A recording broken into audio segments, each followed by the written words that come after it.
Hey guys, today for Phonics and Language, I want you to review phonics charts 10 and 11. It's very important that you practice them out loud. Really practice saying and spelling each of those sounds. It's going to help you with reading and with your tests this week.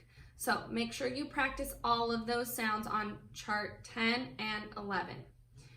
Now, for today's Phonics and Language lesson, we're going to actually review apostrophes today. Now, apostrophes, remember, they're kind of like a comma, but up top, near the top of the line of words, not near the bottom. So, apostrophes, I know it's kind of a tricky word. There are two reasons we use apostrophes, and I'm going to go over both of those. We've learned both of them already, so this is just review. There are two reasons we use apostrophes. One is in contractions. So that's how we're going to use it in these first sentences. I'm going to change some words to contractions by putting apostrophes in and making them contraction words. So the first sentence says, "It was not my birthday yesterday." So what I'm going to do is change was not to a contraction. So I'm going to cross that out. Was not becomes wasn't. I smushed the two words together, put an apostrophe where the O was, and add my T on the end. It wasn't my birthday yesterday. It's a shorter, quicker way of saying was not. So now the second sentence says, "Kelly cannot wait for the circus to come." So I'm going to change cannot to can't. So I'm going to cross that out, put the C-A-N, apostrophe goes where the N and the O were, and then my T on the end. Kelly can't wait for the circus to come. Third sentence says, "Dad will not grill tonight because it is raining." Now there's two spots you could do contractions here. I'm only going to do one. This is the one that you have to memorize because it actually changes spelling slightly. So I'm going to change will not, cross that out, and it becomes won't. W-O-N apostrophe T. Next, last sentence with contractions, we have, "I will be helping Mrs. Martin tomorrow." This one's a little confusing, a little tricky, because it's actually I will. So we're going to cross out I will and put I apostrophe L-L. I'll be helping Mrs. Martin tomorrow. Contractions are a great way to write sentences, use a shorter, less letters, but also do it quicker.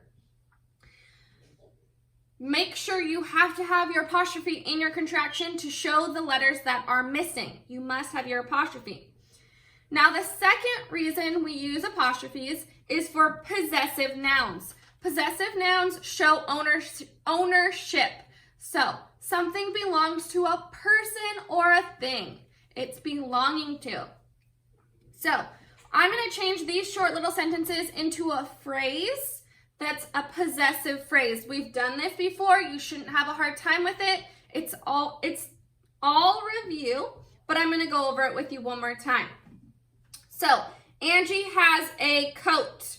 Whose coat is it? It's Angie's coat. So I'm going to put Angie, apostrophe S. The coat belongs to Angie. Angie's coat. Okay. Next we have Sean has a pencil. Whose pencil? Sean's pencil.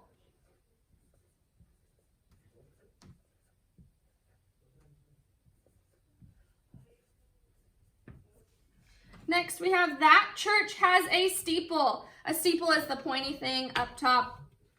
That church has a steeple. Who has a steeple? The church has a steeple. It's the church's steeple. And lastly, I have a class. Who has a class?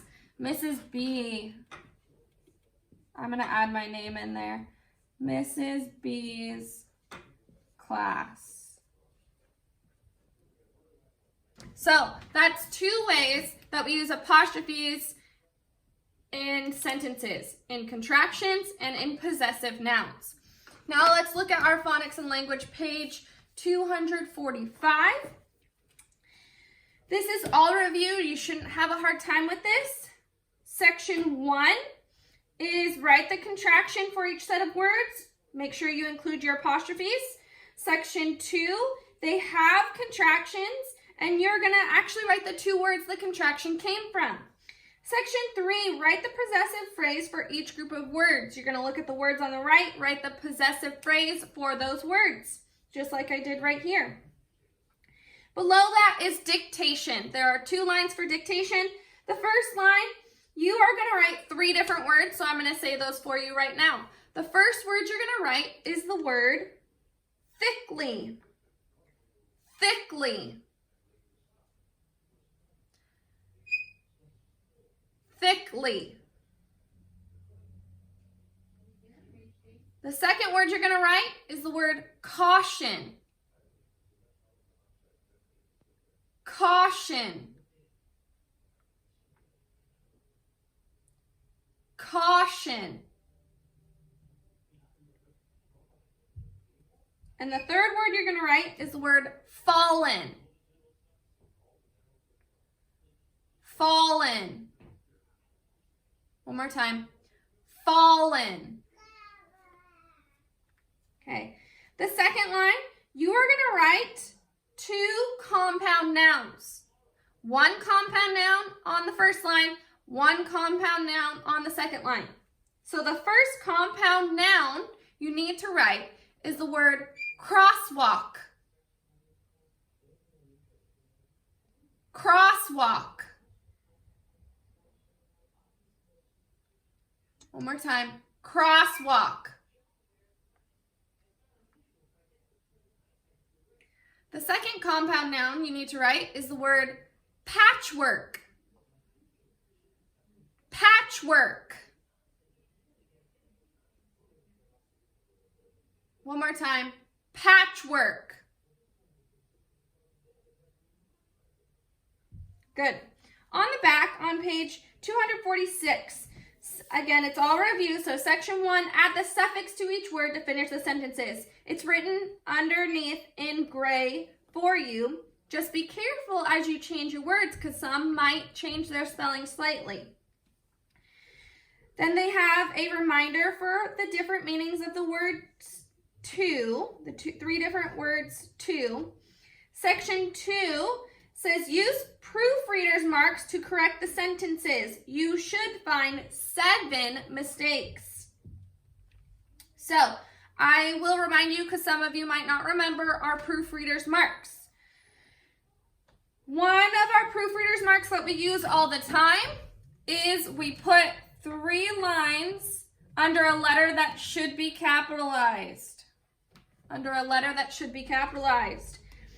Another proofreader's mark is if a word is spelled wrong, then we put SP on top of it and write the correct spelling next to that. So if I had the word my, but it was spelled with an I know the correct spelling would be MY. That would be another proofreader's mark. Another proofreader's mark is if there is a word or punctuation missing, we use a caret to add it in at the end of the sentence. And one more is if the letter is capitalized and it shouldn't be, you cross it out and you put LC, which means lowercase, on top of that letter. You will use all of these proofreaders marks in this section, and remember you have 7 of them to look for. Yes, exactly 7. Then section 3 says circle the correct word in each sentence. So the words are there for you in parentheses, and the first sentence actually has 2 sections where you have to pick the correct word. All of the rest only have 1 section to pick the correct word. Make sure you read the sentence carefully so you know which word to pick. And that's all I have for you today. Let me know if you have any questions. Bye.